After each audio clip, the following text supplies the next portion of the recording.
రాష్ట్రంలో కూటమి అధికారంలోకి వచ్చే నాటికి ఆర్థిక పరిస్థితి చాలా అధ్వాన్నంగా ఉందని ఇప్పటికే ముఖ్యమంత్రి, మంత్రులు వెల్లడించిన సంగతి తెలిసిందే.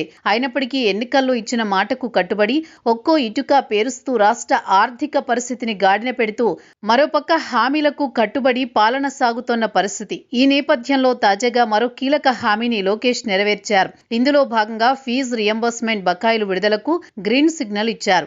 రాష్ట్రంలోని విద్యార్థులకు కూటమి ప్రభుత్వం శుభవార్త చెప్పింది. ఇందులో భాగంగా విద్యాశాఖ మంత్రి లోకేష్ ప్రత్యేక చొరవతో సీఎం ఆదేశాల మేరకు రాష్ట్ర ప్రభుత్వం ఫీజు రియంబర్స్మెంట్ బకాయిల విడుదలకు గ్రీన్ సిగ్నల్ ఇచ్చింది.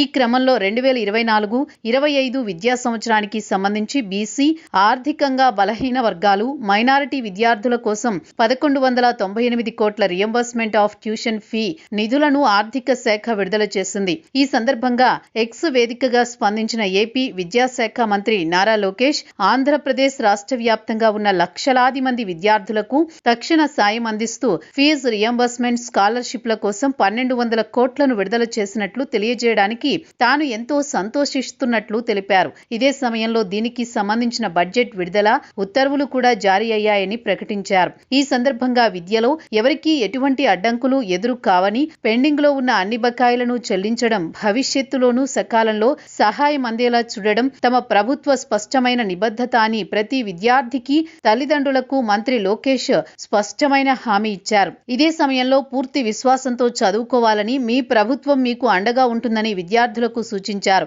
ఈ సందర్భంగా విడుదల చేసిన నిధుల వివరాలు చూస్తే బీసీ విద్యార్థులకు 735 కోట్లు, ఈడబ్ల్యూఎస్ విద్యార్థులకు 360 కోట్లు, క్రిస్టియన్, ముస్లిం మైనారిటీ విద్యార్థులకు 98 కోట్లుగా ఉంది.